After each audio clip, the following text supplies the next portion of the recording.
Bhuj APMC શાકભાજી જથ્થાબંધ બજાર એક દિવસ માટે હરાજી બંધ કરવામાં આવી હતી।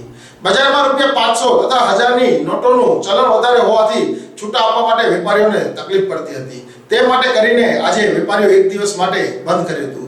વ્યવહાર બંધ થતા શાકભાજી અને ફ્રૂટ મોંઘા થયા। જોઈએ આગળનો અહેવાલ।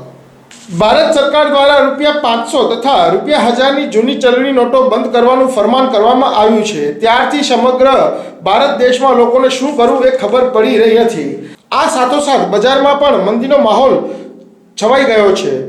બજારમાં ધંધાર્થીઓ ₹500 તથા ₹1000ની જૂની ચલણી નોટને ન લેતા ગ્રાહકોને ભારે મુશ્કેલીનો સામનો કરવાનો વખત આવ્યો છે। આજે ભુજ ખાતે એપીએમસી બજાર, હસ્તગતની જથ્થાબંધ શાક માર્કેટ તથા વાણિયાવાડ ખાતે શાકભાજીની હરાજી માટેની નિયત જગ્યાએ પણ હરાજી બંધ રાખવામાં આવી છે। શાકભાજીના હોલસેલના વેપારીઓનો ગ્રાહકો પાસેથી ₹500 તથા ₹1000ની જૂની ચલણી નોટો ના છૂટકે લેવી પડતી હોય અને આ નોટો બેંકમાં જમા કરવા માટે લાંબી લાઈનોમાં ઊભું પડતું હોવાથી ના છૂટકે એક દિવસ માટે ધંધો રોજગાર બંધ રાખવાની ફરજ પડી છે।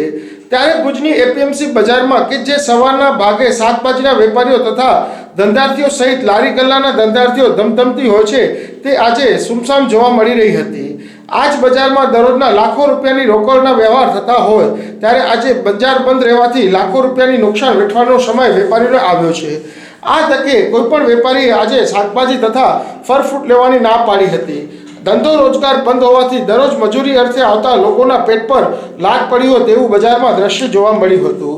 શાકભાજી બજારમાં મજૂરો બાકડા પર સૂતા જોવા મળ્યા હતા। બજારમાં છૂટા રૂપિયા ન હોવાથી આજે વેપારીઓ દ્વારા ન છૂટકે હોલસેલ તથા જથ્થાબંધ બજાર બંધ રાખવી પડી હતી। તો શહેરમાં શાકભાજી તથા ફ્રૂટ ના આપતા ભાવમાં પણ વધારો થયો હોવાની ફરિયાદ આમ પ્રજા દ્વારા કરવામાં આવી રહી હતી। સાંભળીએ આ અંગે શાકભાજી તથા ફળ ફ્રૂટના વેપારી શું જણાવી રહ્યા છે। એટલા માટે કે ભાઈ ગ્રાહકો પાસે આજે છૂટા પૈસા નથી અને અમે લઈ શકતા નથી। બેંકોમાં ગળદી બહુ છે અને એટલા માટે કે અહીંયા કને કસ્ટમરો જે છે એના કને બધે બીજા જે ગ્રાહકો આવે છે એ બધે 500 ને 1000ની નોટો લઈને આવે છે અને એમની પાસે ખુલ્લા પૈસા નથી હોતા એટલે માલ બધો એમની પાસે એમને પડ્યો હોય છે ને અમારા પાસે ગ્રાહકી એટલા માટે નથી। એટલા માટે એક દિવસ બંધ રાખવામાં આવ્યો છે।